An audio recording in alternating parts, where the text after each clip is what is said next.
जय माता रानी की स्वागत है दोस्तों आपका महायोग टीवी चैनल में। अगर आप अपनी जिंदगी में सफल होना चाहते हैं और एक समझदार व्यक्ति बनना चाहते हैं तो इस चैनल को प्लीज सब्सक्राइब करें, जिससे आपको भगवान से जुड़ी हुई सभी बातों का ज्ञान कराया जाएगा। तो इस वीडियो में हम बात करेंगे नवरात्रि में व्रत उपवास करने की संपूर्ण विधि और जानकारी। हिंदू धर्म में नवरात्रि के दिनों व्रत रखने का विशेष महत्व बताया गया है। आमतौर पर व्रत अपनी श्रद्धा के ऊपर निर्भर करता है।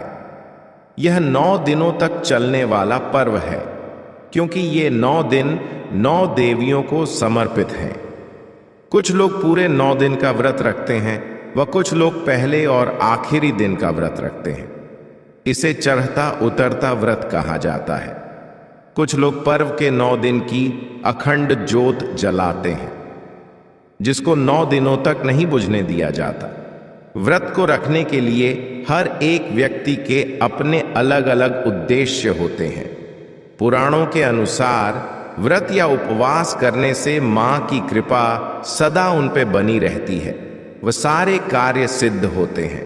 व्रत को रखने के कुछ नियम हैं, जैसे व्रत में क्या खाना चाहिए, पूजा किस प्रकार करनी चाहिए आदि। आइए जानते हैं व्रत से जुड़ी बातें व कथा ब्रह्मा जी द्वारा सुनाया गया वृतांत धार्मिक कथाओं के अनुसार। एक बार बृहस्पति जी ने ब्रह्मा जी से प्रश्न किया कि चैत्र व आश्विन मास की शुक्ल पक्ष की नवरात्रि का व्रत और त्योहार क्यों मनाया जाता है, इस व्रत को करने से क्या फल मिलता है और इसे किस प्रकार करना चाहिए, और सर्वप्रथम ये व्रत किसने किया था, बताइए। जिसके उत्तर में ब्रह्मा जी ने बृहस्पति जी के इस सवाल का जवाब दिया। हे बृहस्पति, प्राणियों की अच्छाई की इच्छा रखने के लिए तुमने बहुत अच्छा प्रश्न किया है। ये नवरात्रि का व्रत मनोकामनाओं को पूर्ण करने वाला होता है। संतान की कामना करने वाले को संतान प्राप्ति होती है। दरिद्र लोगों को धन की प्राप्ति होती है। लोग धन धान्य से पूर्ण हो जाते हैं और लोगों के सारे कष्ट नष्ट हो जाते हैं। नवरात्रि व्रत कथा पुरातन समय में मनोहर नामक नगर में पीठत नाम का एक अनाथ ब्राह्मण रहता था। वह दुर्गा मां का सच्चा भक्त था। उसके यहाँ एक कन्या उत्पन्न हुई, जिसका नाम सुमति रखा गया। सुमति अपनी सहेलियों के साथ खेलते कूदते बरही होने लगी। जैसे शुक्ल पक्ष में चंद्रमा की कला बढ़ती है, ब्राह्मण पीठत प्रतिदिन मां दुर्गा की पूजा किया करता था और पूजा के समय वह कन्या सुमति हमेशा वहां उपस्थित रहती थी। लेकिन एक दिन वह सहेलियों के साथ खेल कूद में इतनी मगन हो गई कि उसे पूजा का ध्यान न रहा। इस वजह से पिता को अत्यंत क्रोध आया। उसके पिता ने उसे कहा कि आज तू भगवती की पूजा में शामिल नहीं हुई, अब मैं तेरा विवाह एक दरिद्र और कुष्ठ रोगी से कर दूंगा। तब सुमति ने कहा, अपने पिता से कहा, आप मेरे पिता हैं, आप जैसा उचित समझे, लेकिन मेरे भाग्य में जो लिखा है वही होगा। ऐसे वचन सुनकर पिता को और भी अधिक क्रोध आया और उसने अपनी पुत्री का विवाह कुष्ठ रोगी के साथ करा दिया और बोला कि देखता हूं कि अब तेरा भाग्य तेरा कितना साथ देगा। ऐसे वचन सुनकर सुमति सोचने लगी कि मेरा दुर्भाग्य ही ऐसा है, इसीलिए मुझे ऐसा वर मिला है, और इस प्रकार अपने पति के साथ वन को चली गई।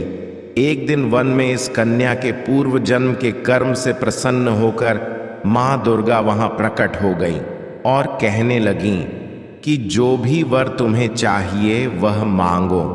कन्या ने कहा कि आप कौन हैं? तब माता ने उत्तर दिया कि मैं भगवती हूं। मैं तुम्हारे पिछले जन्म के कर्मों से अत्यंत प्रसन्न हूं, इसीलिए तुम्हारी जो इच्छा है वैसा वरदान मैं तुम्हें दूंगी। माता ने कहा कि मैं तुम्हारे पिछले जन्म का वृतांत बताती हूं। तुम पिछले जन्म में अति पतिव्रता नारी थी। तुम्हारा पति चोरी करते पकड़ा गया था। तब तुम दोनों को सिपाहियों ने कारागाह में बंद कर दिया था और उस दौरान तुम दोनों को कुछ भी खाने को भोजन नहीं दिया गया था। इस प्रकार तुमने 9 दिनों तक नवदुर्गा का व्रत कर लिया था और उस व्रत के प्रभाव से मैं अत्यंत प्रसन्न हूं।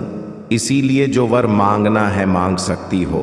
तब सुमति बोली, मुझे धन धान्य कुछ नहीं चाहिए, बस मेरे पति का कुष्ठ रोग दूर कर दीजिए।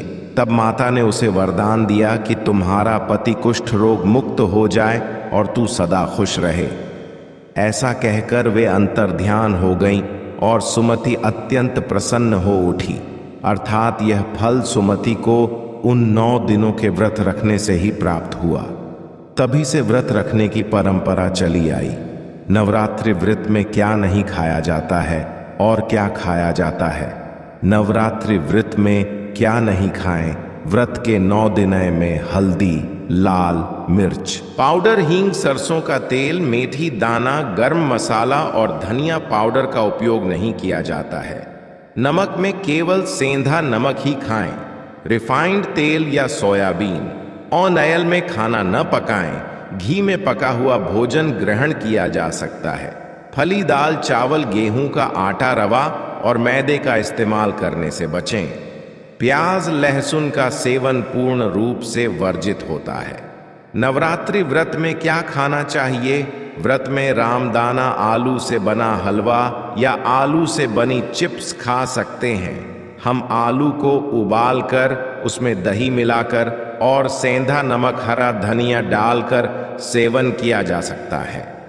और हाँ, हम व्रत की किसी भी चीज में सेंधा नमक डालकर ग्रहण कर सकते हैं। मेवा, फल, दूध, दही, साबूदाना, मूंगफली, कुट्टू, सिंगाड़े के आटे से बने पकवान आदि फलाहार कर सकते हैं। हो सके तो चीनी की जगह गुड़ का सेवन करें। नवरात्रि में व्रत उपवास करने की विधि।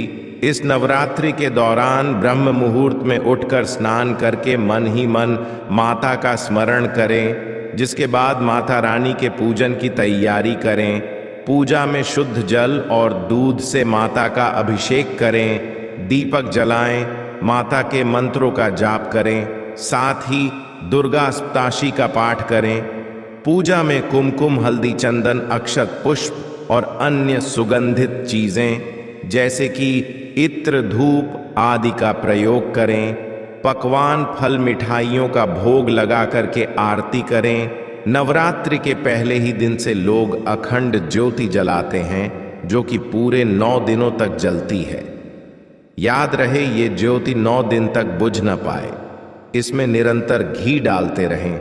व्रत में फलाहार करने का एक समय निर्धारित करें। अतिशय भोजन न करें। अपने शरीर को हल्का रखें, जिससे आप अपना ध्यान मां की भक्ति में लगा सकें। इस प्रकार नियमों का पालन करते हुए 9 दिनों के व्रत को पूर्ण करें। हमें आशा है कि आपको यह जानकारी बहुत अच्छी लगी। अगर आपको भगवान से जुड़े बातें और जानना है तो इस चैनल को सब्सक्राइब करें। फिर आप इस चैनल पर भी जाकर देख सकते हैं, बहुत सी वीडियो हमने बनाई है और जिन पर आपको बहुत अच्छी अच्छी ज्ञान की बातें पता लग जाएंगे। तो एक बार हमारे चैनल पर भी आप जरूर देखें। और आपको अगर हमसे कुछ पूछना है तो आप हमें कमेंट करके पूछ सकते हो। मिलते हैं किसी नई वीडियो में।